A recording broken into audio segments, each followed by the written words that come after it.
Well, welcome to Glasgow Rangers Nation, guys, the channel that brings you your team every single day. Hopefully that earlier glitch that went on where some idiot decided to come on and block loads of loyal people has now been undone. Hopefully you've been unblocked. I've replied to as many comments as possible, letting you know if your comments are now being seen. Needless to say, whoever that person was, they are clearly a very sad individual with no life at all. I do have my suspicions as to who it was, though, and I will be taking some legal action against them.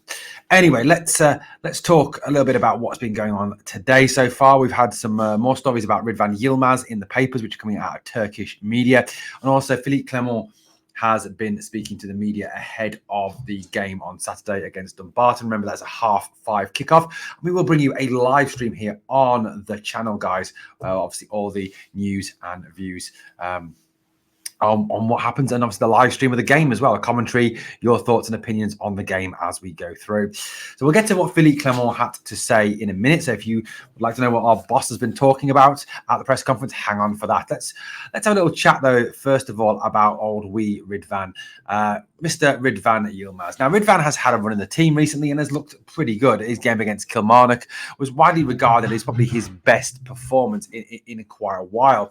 Ridvan played in both the friendly games. Yes, Borna came on in the second half against FC Copenhagen.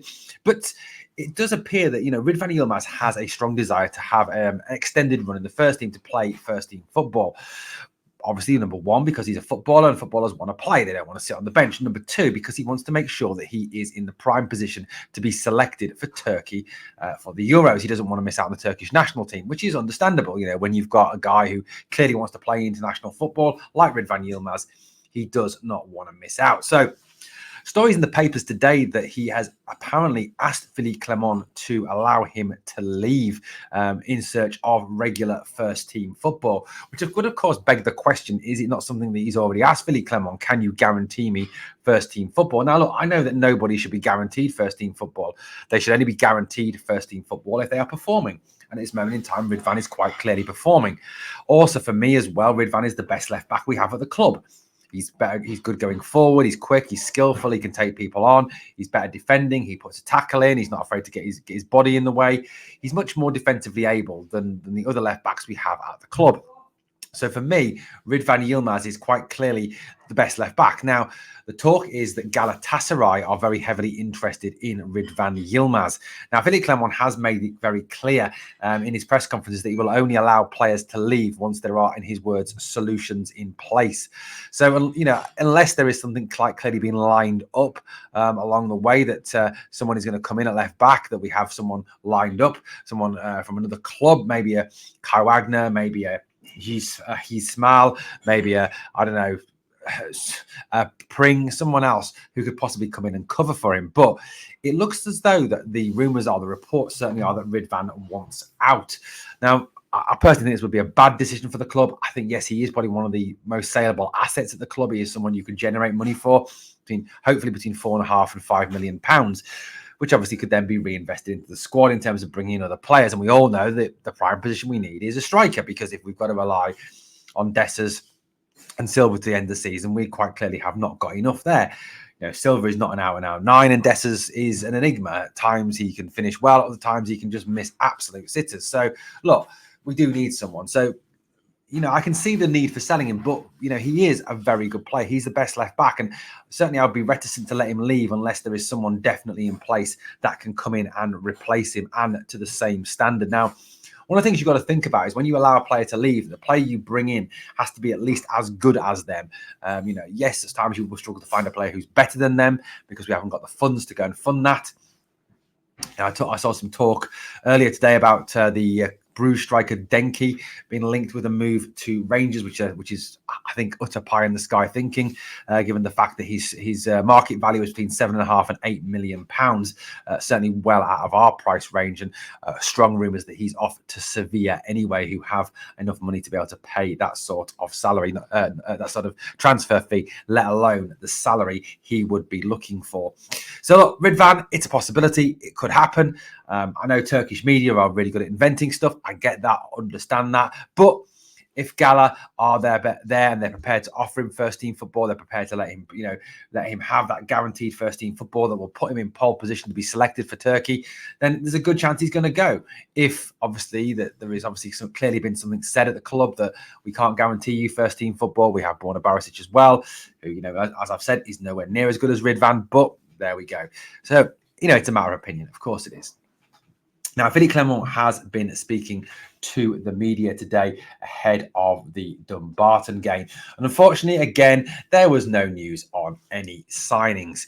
I know we'd all love to see some signing news. Would love him to come out and say that we're really close to, or we'll be putting out a deal at some point today.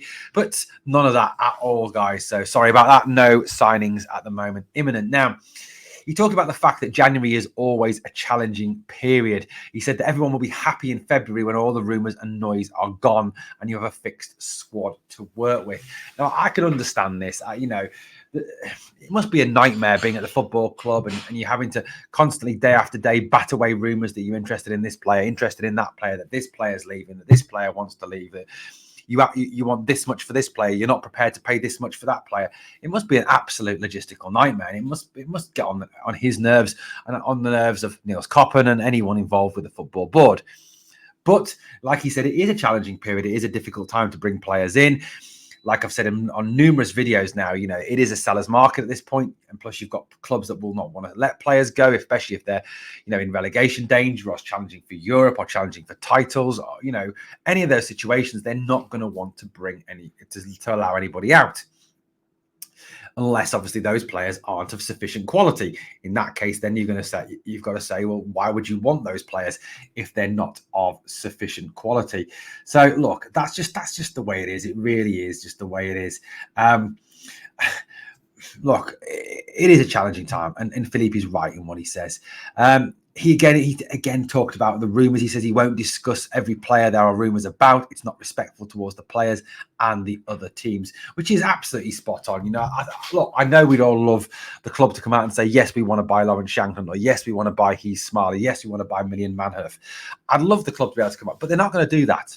They're not going to do that because it's disrespectful. It unsettles players. And the moment you start unsettling other teams' players, you will turn those teams against you, make them much less willing to do business with you. You could also force up the price. You could also get done for tapping up. There's a whole massive bag of issues around that. So I understand where he's coming from in not wanting to comment. And let's face it, he's always been someone who doesn't just let everything out. He's not Michael Beale is. He's not Michael Beale, the verbal diarrhea boy, the boy who just lets everything out, the man who just keeps on going on and on and on. Phillipe Clement keeps a lot close to his chest, only allows out what he should. Okay, so what else did he say in this press conference? Again, of course, we had to talk about injured players. Okay, injured players. It's always the situation. You know what? It seems to be a regular occurrence. And I'm sure Phillipe Clement, like us, is absolutely sick to death of talking about injured players. I heard someone joke on the podcast live last night, that we must have had a gypsy's curse against us. Phillipe Clement said Kieran Dow was injured in training camp and will be out for a while. So no specific return date on Kieran Dow, which is a worry. Again, it's another injury for Kieran Dow. He's yet again another player who does seem to miss an awful lot of time with injury.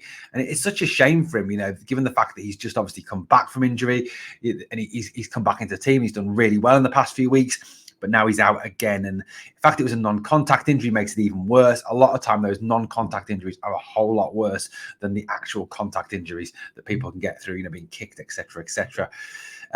He said he also had some news about Danilo, and then Phillipe Clement said that Danilo will be out until the last few weeks of the season. So look, as we said, he is he is going to be missing virtually all the season. Even if he comes back, he's not going to get a chance to be fully match fit. He's not going to get a chance to be, at the level that he needs to be now. So I think, Danilo is pretty much a write-off until next season. And obviously as well, given the fact that Kemar Roof is out long-term as well, it is a situation that obviously Phillipe Clement is now dealing with, the fact that no Roof, no Danilo, and it's just Dessers and Silva. And Silva's obviously not an out-and-out striker. So, I can't see how Rangers cannot bring in a striker during this transfer window. Who though it is, who knows? Shankland, yes, I'd love him. Denke, I think that's massively unrealistic. I heard some really funny rumours as well about us paying 12 million for Abdallah Sima. Cannot see that happening at all. We haven't got 12 million pounds not to spend on one player anyway.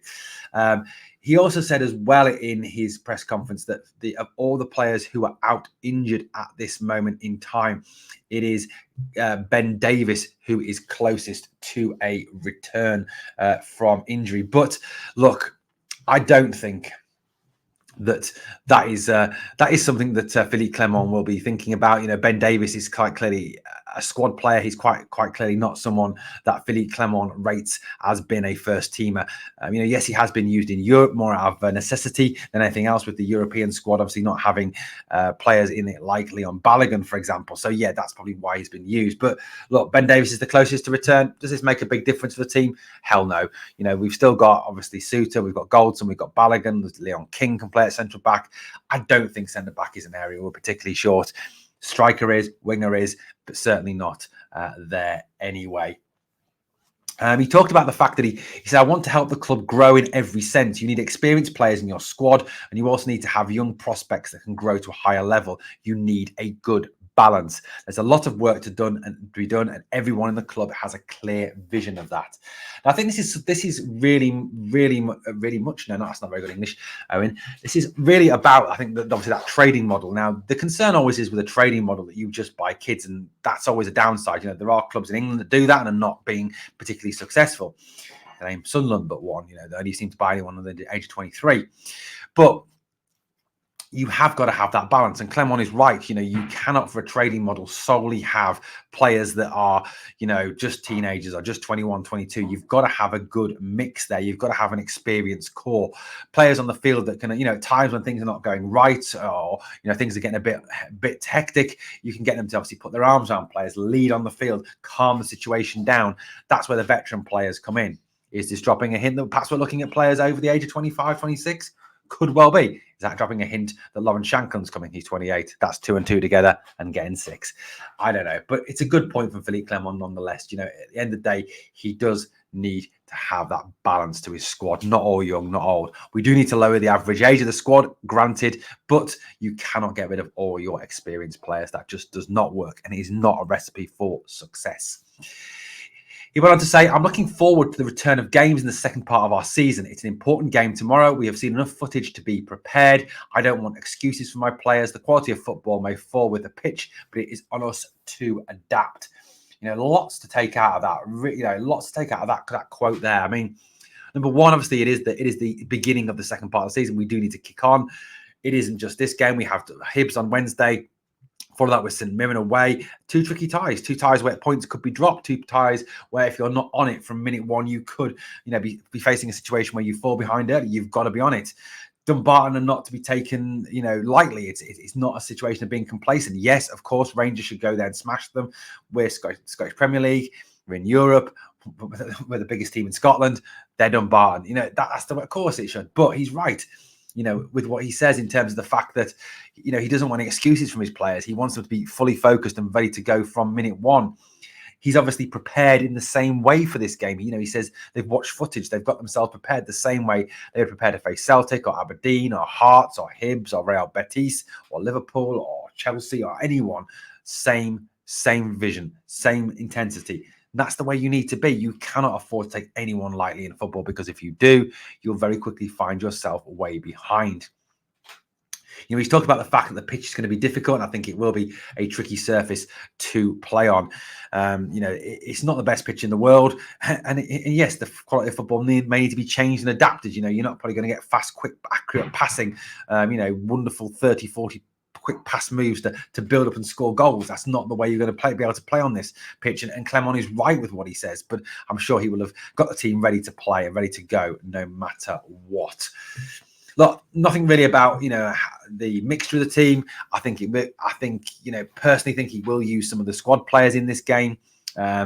I think he will obviously as well, though, want still a fairly strong lineup out there to make sure that he gets through this round. Obviously, Scottish Cup is a realistic expectation again. We should be competing for every trophy. Of course we should. It's also as well, I think, about getting match minutes into his players after a break before they play against Hibs on Wednesday, which will be a much tougher test at Easter Road. Well, guys, that's pretty much it. So we've got bits on Ridvan there, bits on what Phillipe Clement has had to say to the media. Let me know in the comments down below what you think of the Ridvan situation and what Phillipe Clement has said about today's game. We'll, of course, be back with any breaking news and, well, hopefully, please, let's get some breaking news. And we will be back, obviously, in the morning with a match day news video, as well as the live stream coming up just at 5:30, just before 5:30. So, as always, guys, if you can smash the sub, that would be phenomenal. And on the way out, there's always two things I ask of you. Always two things I need of you. Number one, smash the like. It helps the video. And number two, always remember, never forget, we are the people.